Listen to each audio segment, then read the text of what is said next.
ഇന്നലെ നടന്ന British house of കോമൺസിലേക്കുള്ള തെരഞ്ഞെടുപ്പിൽ ലേബർ പാർട്ടിക്ക് വൻ നേട്ടമെന്ന് എക്സിറ്റ് പോൾ സൂചനകൾ. വോട്ടെണ്ണൽ ആരംഭിച്ചു. ഇന്ത്യൻ സമയം 11:30 ആദ്യ ഫലസൂചനകൾ ലഭ്യമാകും. ലേബർ പാർട്ടി 170-ലേറെ സീറ്റുകളുടെ ഭൂരിപക്ഷത്തോടെ വിജയിക്കുമെന്നാണ് എക്സിറ്റ് പോൾ സൂചനകൾ. 14 വർഷമായി തുടരുന്ന കൺസർവേറ്റീവ് പാർട്ടി ഭരണം അവസാനിക്കുന്നത് ചരിത്ര സംഭവം തന്നെയാകും. അതായത് എക്സിറ്റ് പോൾ, നമ്മുടെ നാട്ടിൽ പോലെ എക്സിറ്റ് പോൾ ഫലം വന്ന് പിന്നെയും 4 ദിവസം കാത്തിരിക്കേണ്ടി വന്നില്ല. ഇന്നലെ രാത്രി വോട്ടെണ്ണൽ കഴിഞ്ഞു. വോട്ടെണ്ണൽ തുടങ്ങി. അതിനു മുമ്പ് തന്നെ വോട്ടെടുപ്പ് കഴിഞ്ഞ് വോട്ടെണ്ണൽ തുടങ്ങി. എക്സിറ്റ് പോൾ ഫലങ്ങളും വന്നു. വലിയ സസ്പെൻസിനും ഡ്രാമയ്ക്കൊന്നും ഇടം വ്യത്യാസത്തിൽ സൂചന വന്നു. എന്തായാലും ഐസൻ ജോസ് ചേരുന്നുണ്ട്. ഐസൻ ജോസ്, എക്സിറ്റ് പോൾ ഫലങ്ങൾ സൂചിപ്പിച്ച പോലെ മാത്രമല്ല അതിനു മുമ്പ് നടന്ന അഭിപ്രായ സർവേകളും, പല അഭിപ്രായ സർവേകളും ഇത് തന്നെ സൂചിപ്പിച്ചിരുന്നു. ഋഷി സുനക്കിന് സമയം അത്ര ശരിയല്ല രാഷ്ട്രീയമായി എന്നുള്ളത്.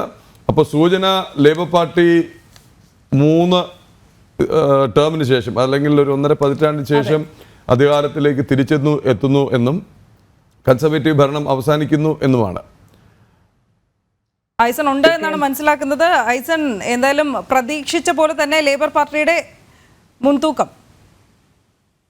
തീർച്ചയായും മനു, ഇപ്പോൾ നമുക്ക് ലഭ്യമാകുന്ന ആദ്യ വിവരങ്ങൾ അനുസരിച്ച്, എക്സിറ്റ് പോൾ വിവരങ്ങൾ അനുസരിച്ച് മാത്രമല്ല ചില ഫലസൂചനകൾ നമുക്ക് ലഭ്യമാകുന്നുണ്ട്. ഏതാണ്ട് 40-ലേറെ സീറ്റുകളുടെ റിസൾട്ടുകൾ പുറത്തു വന്നു. അനൌദ്യോഗികമായി നമുക്ക് ലഭ്യമാകുന്ന വിവരങ്ങൾ അനുസരിച്ച് അതിൽ തന്നെ വലിയ മുന്നേറ്റം, 30ഓളം സീറ്റുകളുടെ മുന്നേറ്റം, 38ഓളം സീറ്റുകളുടെ മുന്നേറ്റം ലേബർ പാർട്ടി നേടിയിരിക്കുന്നു എന്ന ഒരു സ്ഥിരീകരിക്കാത്ത, പ്രത്യേകിച്ച് കൃത്യമായ സ്ഥിരീകരണമില്ലാത്ത ചില സൂചനകളെല്ലാം തന്നെ പുറത്തു വരുന്നുണ്ട്. അത് 44 സീറ്റുകളുടെ കണക്കുകൾ മാത്രമാണ് ലഭ്യമായിരിക്കുന്നത്. ഇത് ഒരു സൂചന മാത്രമായി കണക്കാക്കാനേ സാധിക്കുകയുള്ളൂ എന്നാണ് നിലവിൽ അറിയിക്കുന്നത്. നേരത്തെ അനുവും പറഞ്ഞതുപോലെ തന്നെ ശക്തമായൊരു മുന്നേറ്റം തന്നെയാണ് ലേബർ പാർട്ടിയുടെ ഭാഗത്തു നിന്നുണ്ടായിരിക്കുന്നത്. ലേബർ പാർട്ടിയുടെ ആ ഒരു നിലപാടുകളെ ബ്രിട്ടൻ അംഗീകരിക്കുന്നു അല്ലെങ്കിൽ സ്വീകരിക്കുന്നു എന്ന് തന്നെയാണ് മനസ്സിലാക്കാൻ സാധിക്കുന്നത്. നിലവിലെ സാഹചര്യം അനുസരിച്ച് കൃത്യമായൊരു പിന്തുണ ലേബർ പാർട്ടിക്ക് ലഭിക്കുകയും അതുപോലെ തന്നെ വലിയൊരു ആഘാതം കൺസർവേറ്റീവുകൾക്ക്, ടോറി വോട്ടുകൾ എന്നറിയപ്പെടുന്ന കൺസർവേറ്റീവുകൾക്ക് ഉണ്ടാവുകയും ചെയ്തു എന്ന് തന്നെയാണ് സൂചനകളിൽ നിന്നെല്ലാം തന്നെ മനസ്സിലാക്കാൻ സാധിക്കുന്നത്.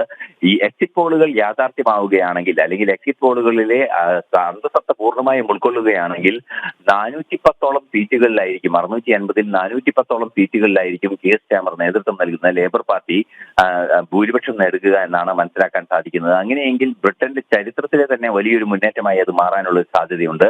അതായത് ഒരു സെന്റർ ലെഫ്റ്റ് എന്ന് പറയുന്ന രീതിയിൽ, എക്സ്ട്രീം ലെഫ്റ്റ് അല്ലാതെ സെന്റർ ലെഫ്റ്റ് എന്ന് പറയുന്ന വലതുപക്ഷ വിരുദ്ധ ഇടതുപക്ഷ സമീപനം സ്വീകരിക്കുന്ന, എന്നാൽ ഇടതുപക്ഷം എന്ന് തീർച്ചയായും പറയാൻ സാധിക്കാത്ത ഒരു പാർട്ടിയാണ് ലേബർ പാർട്ടി. നമുക്കറിയാവുന്നതാണ്, ഈ ഭാരതത്തിന്റെ സ്വാതന്ത്ര്യ സമരം കാലത്തും ഭാരതത്തിന് സ്വാതന്ത്ര്യം ലഭിക്കുന്ന കാലത്തുമെല്ലാം ലേബർ പാർട്ടി അധികാരത്തിൽ ഇരുന്നിരുന്ന ഒരു സാഹചര്യം ഉണ്ടായിരുന്നു. ബ്രിട്ടനിൽ ക്ലെമന്റ് ആറ്റ്ലി സ്വാതന്ത്ര്യം നൽകുന്നതിനെ ഏറെ പിന്തുണ നൽകുന്നു എന്ന സൂചനകളെല്ലാം, വാർത്തകളെല്ലാം തന്നെ, അല്ലെങ്കിൽ അങ്ങനെയുള്ള ചരിത്ര നിരീക്ഷണങ്ങളെല്ലാം തന്നെ നടന്ന ഒരു സാഹചര്യമുണ്ട്. അത്തരത്തിൽ ലേബർ പാർട്ടിയുടെ സാന്നിധ്യം എന്ന് പറയുന്നത് നേരത്തെ പ്രദീപ് പറഞ്ഞതുപോലെ ഭാരതത്തെ സംബന്ധിച്ചിടത്തോളം ഇത് ഏറെ ചരിത്രപരമായ പ്രാധാന്യമുള്ളത് കൂടിയാണ് ലേബർ പാർട്ടിയുടെ സാന്നിധ്യം. അതുകൊണ്ട് തന്നെ ഈ ലേബർ പാർട്ടിയുടെ മുന്നേറ്റം അവിടെയുള്ള ജനങ്ങളുടെ വിഷയങ്ങളിലെല്ലാം തന്നെ സ്വാധീനിക്കും. ഭാരതവുമായുള്ള അന്തർദേശീയ ബന്ധങ്ങളിൽ, അതായത് നയതന്ത്ര ബന്ധങ്ങളിലും വളരെ ശക്തമായി സ്വാധീനം ചെലുത്താൻ സാധ്യതയുണ്ട് എന്ന് തന്നെയാണ് മനസ്സിലാക്കാൻ സാധിക്കുന്നത്. അത്തരത്തിലുള്ള ഒരു അന്താരാഷ്ട്ര പശ്ചാത്തലം കൂടി നിലനിൽക്കുന്നു എന്നതൊരു യാഥാർത്ഥ്യം തന്നെയാണ്. നേരത്തെ സൂചിപ്പിച്ചതുപോലെ ഈ മെയ് 22-ന് ഒരു തിരക്കിട്ട രീതിയിൽ, അതായത് മാധ്യമപ്രവർത്തകർ പോലും കൃത്യമായി അറിയാതെ പെട്ടെന്ന് ഋഷി സുനക്കിന്റെ ഒരു പത്രസമ്മേളനം വരുന്ന ഒരു സാഹചര്യമാണ് ഉണ്ടായത്. ഉടൻ ഹൗസ് ഓഫ് കോമൺസ് പിരിച്ചുവിടുകയും അത് തുടർന്ന് ഇലക്ഷൻ പ്രഖ്യാപിക്കുകയും കൃത്യമായ ഇടവേളയിൽ, അതായത് ജൂൺ 4-ന് ഇലക്ഷൻ നടക്കുകയും ചെയ്തു, തെരഞ്ഞെടുപ്പ് നടക്കുകയും ചെയ്തു. ഈ ചെറിയൊരു കാലയളവിനുള്ളിൽ അനാവശ്യ ധൃതി, തീർത്തും അപ്രതീക്ഷിതമായി തെരഞ്ഞെടുപ്പിലേക്ക് ബ്രിട്ടനെ കൊണ്ടുപോയി എന്നൊരു രീതി പൊതുവെ മാധ്യമങ്ങളെല്ലാം തന്നെ സൂചിപ്പിക്കുന്ന, അല്ലെങ്കിൽ തെരഞ്ഞെടുപ്പ് നിരീക്ഷകരെല്ലാം തന്നെ സൂചിപ്പിക്കുന്ന ഒരു സാഹചര്യം കൂടി ഈ തെരഞ്ഞെടുപ്പുമായി ബന്ധപ്പെട്ടുണ്ടായിരുന്നു. മറ്റൊരു പ്രധാന വിഷയം, ഏറെ ഗൗരവമാർന്ന ഒരു വിഷയം, ഈ തെരഞ്ഞെടുപ്പ് സമയത്ത് മാധ്യമങ്ങളുടെ ഇടപെടൽ മൂലമുള്ള ഒരു സ്വാധീനം, അല്ലെങ്കിൽ ഒരു വോട്ട് ചെയ്യുന്നതിനെ ബ്രിട്ടീഷ് പൗരനെ സ്വാധീനിക്കുന്ന ഘടകമായി മാറുന്ന യാതൊന്നും സംഭവിക്കാൻ പാടില്ല എന്ന ഒരു മിഷൻ, ഒരു ഉത്തരവാദിത്വം കൂടി ഏറ്റെടുത്തു ബ്രിട്ടീഷ് മാധ്യമങ്ങൾ. അതുകൊണ്ട് തന്നെ ഈ തെരഞ്ഞെടുപ്പ് സംബന്ധിച്ച് യാതൊരു ചർച്ചകളും മാധ്യമങ്ങളിൽ നടന്നില്ല എന്നതാണ് ഏറെ ഗൗരവം. ബ്രിട്ടന്റെ ഔദ്യോഗിക മാധ്യമമായ BBC പോലും റിപ്പോർട്ട് ചെയ്തത് തെരഞ്ഞെടുപ്പുമായി ബന്ധപ്പെട്ട വിഷയങ്ങളിൽ വിശകലനങ്ങൾ റിപ്പോർട്ട് ചെയ്യാനുള്ള അനുമതി തങ്ങൾക്കില്ല, അതുകൊണ്ട് അത് റിപ്പോർട്ട് ചെയ്യുന്നില്ല. അത്തരത്തിലുള്ള വളരെ കൗതുകകരമായ പല സംഭവങ്ങളും തെരഞ്ഞെടുപ്പുമായി ബന്ധപ്പെട്ട് നമുക്ക് കാണാനും സാധിക്കും. സാധിച്ചു. തീർച്ചയായും 410 സീറ്റ് നേടി ലേബർ പാർട്ടി അധികാരത്തിൽ വരികയാണെങ്കിൽ, കീർ സ്റ്റാമർ അധികാരത്തിൽ വരികയാണെങ്കിൽ, തുടർന്ന് ഈ രാജ്യത്തിന്റെ, അതായത് ബ്രിട്ടന്റെ യൂറോപ്പിലെ ഒരു സാന്നിധ്യം, അതുപോലെ തന്നെ ഈ ഏഷ്യൻ രാജ്യങ്ങളുമായി ബന്ധങ്ങളുടെ ഒരു സാന്നിധ്യം, അത്തരത്തിലുള്ള വിവിധ വിഷയങ്ങളിൽ വലിയൊരു മാറ്റം, ഒരു തലമുറ മാറ്റം എന്നൊക്കെ നമുക്ക് സൂചിപ്പിക്കാവുന്ന രീതിയിലുള്ള നയതന്ത്രപരവും അതുപോലെ തന്നെ സാമ്പത്തികവുമായ മാറ്റങ്ങൾ ഉണ്ടാകാനുള്ള സാധ്യതയുണ്ട് എന്നും പ്രതീക്ഷിക്കപ്പെടുന്നുണ്ട്. തീർച്ചയായും ഋഷി സുനകിന്റെ ഭാഗത്ത് വന്ന ഗുരുതരമായ ഒരു വീഴ്ച എന്ന് പറയുന്നത് സാമ്പത്തികമായി ബ്രിട്ടൻ വളരെയധികം പിന്നോട്ട് പോയി എന്നതാണ്. നമുക്കറിയാവുന്നതാണ്, ബ്രിട്ടൻ ഇന്ത്യയേക്കാൾ പിന്നിലായ ഒരു സാമ്പത്തിക ശക്തിയിലേക്ക് പോയി, ഇന്ത്യ മുന്നേറുകയും ചെയ്തു. അത്തരത്തിലുള്ള ഈ രാജ്യം ഇതുവരെ കണ്ടിരുന്ന സാമ്പത്തിക പ്രശ്നങ്ങളിൽ അതീവ ഗുരുതരമായ ഒരു സാമ്പത്തിക പ്രശ്നം, GDP-യിൽ കാര്യമായ ഒരു ആഘാതം പോലും ഉണ്ടാകുന്നത് ഈ കൺസർവേറ്റീവ് പാർട്ടിയുടെ 14 വർഷം നീണ്ട ഈ ഭരണത്തിനിടയിലാണ്. ഈ 14 വർഷത്തെ അവസാന വർഷങ്ങളിൽ അതീവ ഗുരുതരമായ ഒരു സാമ്പത്തിക അവസ്ഥയിലേക്ക് ബ്രിട്ടൻ പോവുകയും ചെയ്തു. ഈ ഒരു പശ്ചാത്തലത്തിലാണ് വലിയൊരു ആഘാതം ഉണ്ടായത്. അതുപോലെ തന്നെ പല മറ്റ് രാഷ്ട്രീയ ഘടകങ്ങളുണ്ട്. പ്രധാന പാർട്ടികൾ ലേബർ പാർട്ടിയും കൺസർവേറ്റീവുകളുമാണ് എങ്കിൽ കൂടി പ്രധാനമായും പല ഘടകങ്ങളും ചർച്ച ചെയ്യപ്പെടുന്നുണ്ട്. നമുക്കറിയാവുന്നതാണ്, ഈ ബ്രെക്സിറ്റിനെ, അതായത് സ്കോട്ട്ലാൻഡിനെ മോചിപ്പിക്കുക, അല്ലെങ്കിൽ സ്കോട്ട്ലാൻഡിനെ മാറ്റി നിർത്തുക, ബ്രിട്ടനിൽ നിന്നും ഒഴിഞ്ഞു പോവുക സ്കോട്ട്ലാൻഡ് എന്ന ആവശ്യം ഉന്നയിക്കുന്ന സ്കോട്ടിഷ് നാഷണൽ പാർട്ടിയൊക്കെ വളരെയധികം പുറകോട്ട് പോയി എന്ന സൂചനകളെല്ലാം തന്നെ എക്സിറ്റ് പോളുകളിൽ പുറത്തു വരുന്നുണ്ട്. ഇതിൽ നിന്നെല്ലാം വായിച്ചെടുക്കാവുന്നത് ബ്രിട്ടനിലെ ജനത വേറൊരു രീതിയിൽ ചിന്തിക്കുന്നു എന്ന് തന്നെയാണ്. ആ ചിന്തിക്കുന്നു എന്നത് ലേബർ പാർട്ടി ഏറെ ഗുണകരമാക്കി മാറ്റി എന്ന് തന്നെയാണ് മനസ്സിലാക്കാൻ സാധിക്കുന്നത്. നിലവിലെ സാഹചര്യം അനുസരിച്ച് ലേബർ പാർട്ടി തന്നെ സർക്കാർ അധികാരത്തിലെത്താനുള്ള സാധ്യത തന്നെയാണ് നിലനിൽക്കുന്നത്. അങ്ങനെ ഒരു സാഹചര്യം നിലനിൽക്കുന്നു എന്ന് കൃത്യമായ സൂചന കീർ സ്റ്റാമർ നൽകുകയും ചെയ്തു. അദ്ദേഹം തങ്ങളെ തെരഞ്ഞെടുത്തതിനെ, തങ്ങളുടെ അധികാരം ഏൽപ്പിച്ചതിന് നന്ദി എന്ന് കീർ സ്റ്റാമർ കൃത്യമായി പറയുകയും ചെയ്തു ഇന്നലെ തെരഞ്ഞെടുപ്പിന് ശേഷം എന്നത് കൂടിയാണ് ഏറെ വ്യത്യസ്തമായ, ബ്രിട്ടീഷ് തെരഞ്ഞെടുപ്പിലെ ഏറെ വ്യത്യസ്തമായ ഒരു സംഭവ വികാസമായി കണക്കാക്കപ്പെടുന്നത്. എന്ത് തന്നെയായാലും അല്പസമയത്തിനകം, അതായത് 11:30 റിസൾട്ടുകൾ വരും, ഇന്ത്യൻ സമയം 11:30 വിവരങ്ങൾ പുറത്തു വരുമെന്ന് നമുക്ക് പ്രതീക്ഷിക്കുന്നതിനേക്കാൾ മുൻപ് തന്നെ ഏകദേശ ഫലസൂചനകൾ ലഭ്യമാകുമെന്നാണ് മനസ്സിലാക്കാൻ സാധിക്കുന്നത്. 170 സീറ്റിന്റെ ഭൂരിപക്ഷം, അതായത് 650-ൽ 170 സീറ്റിന്റെ ഭൂരിപക്ഷം ലേബർ പാർട്ടി നേടുമെന്നാണ് എക്സിറ്റ് പോളുകളുടെ കണക്കുകൂട്ടലുകൾ. 100-ലേറെ ഭൂരിപക്ഷം എന്തായാലും ഉണ്ടാകുമെന്ന കാര്യത്തിൽ തർക്കമില്ല. അത് 150 കടക്കുമോ 150-ന് താഴെ നിൽക്കുമോ എന്നത് മാത്രമാണ് ഒരു സംശയമായി തെരഞ്ഞെടുപ്പ് നിരീക്ഷകരെല്ലാം തന്നെ സൂചിപ്പിക്കുന്നത്. എന്ത് തന്നെയായാലും 170 എന്ന് പറയുന്നത് ബ്രിട്ടനിലെ ശക്തമായ ചില മാധ്യമ സംവിധാനങ്ങളുടെയും എക്സിറ്റ് പോൾ സംവിധാനങ്ങളുടെയും എല്ലാം കാര്യക്ഷമമായ കണക്കുകളാണ് എന്നതുകൊണ്ട് തന്നെ ലേബർ പാർട്ടി വൻ മുന്നേറ്റം നേടുമെന്ന് തന്നെയാണ് പ്രതീക്ഷിക്കപ്പെടുന്നത്. ഐസൻ, ഇതിൽ വളരെ വ്യക്തമാണ്, ഇനിയിപ്പോൾ ഇതിൽ കൂട്ടിക്കിഴിച്ചിലുകൾക്കോ അവകാശവാദങ്ങൾക്കോ ഒന്നും ഇടമില്ല എന്നുള്ളത് വളരെ വ്യക്തമാണ്. സൂചന ഐസൻ പറഞ്ഞ പോലെ 100 150 എന്നുള്ള ഒരു കണക്കിന്റെ കാര്യം മാത്രമാണ് ഇനി ബാക്കി. ഐസൻ, പക്ഷേ ഇതിലേക്ക് നയിച്ചത്, ഇപ്പം ഋഷി സുനക് എന്ന ഒരാൾ തെരഞ്ഞെടുപ്പ് നടത്താൻ തീരുമാനിച്ച സമയത്തിന്റെ ശരിയോ തെറ്റോ എന്നതിൽ മാത്രം ഒതുങ്ങി നിൽക്കുന്ന ഒന്നാണെന്ന് എനിക്ക് തോന്നുന്നത്. ഇത് വർഷങ്ങളായി തുടരുന്ന ഒരു ഭാഗമാണ്. ഐസൻ, ഈ ഫലത്തിലേക്ക് നയിച്ച സാഹചര്യം, കൺസർവേറ്റീവ് പാർട്ടിയാണ് ജനം പുറന്തള്ളിയിരിക്കുന്നത്. ഇപ്പൊ പറയാൻ എളുപ്പമാണ്. ഇപ്പൊ അവിടെ തെരഞ്ഞെടുപ്പ് തോറ്റാൽ ഉടനെ തന്നെ നേതാവിലേക്കാണ് ആ ഉത്തരവാദിത്വം വരിക. അത് ഒരു 2 തെരഞ്ഞെടുപ്പ് തുടരെ തോറ്റാൽ പിന്നെ ഒന്നുകിൽ നേതാവ് ഒഴിയും, അതല്ലാന്നുണ്ടെങ്കിൽ അവിടെ ഒരു പാർട്ടിക്കുള്ളിലൊരു തെരഞ്ഞെടുപ്പ് നടക്കും. അങ്ങനെ സംഗതികളൊക്കെ അവിടെ ഉണ്ട്. അപ്പോൾ ഞാൻ ചോദിച്ചു വന്നത്, ഈ പല പോളിസി കാര്യങ്ങളിലും, നയപരമായ കാര്യങ്ങൾ, പ്രത്യേകിച്ച് ബ്രെക്സിറ്റ് പോലുള്ള കാര്യങ്ങൾ, യൂറോപ്യൻ യൂണിയനിൽ ചേരുന്നു, അവിടെ നിന്ന് പുറത്തു വരുന്നു, ബ്രെക്സിറ്റ് എന്നും പറഞ്ഞൊരു ഡ്രാമ മാസങ്ങളോളം നീളുന്നു, അതേ ചൊല്ലി തർക്കം, വോട്ടെടുപ്പ്, റെഫറൻഡം.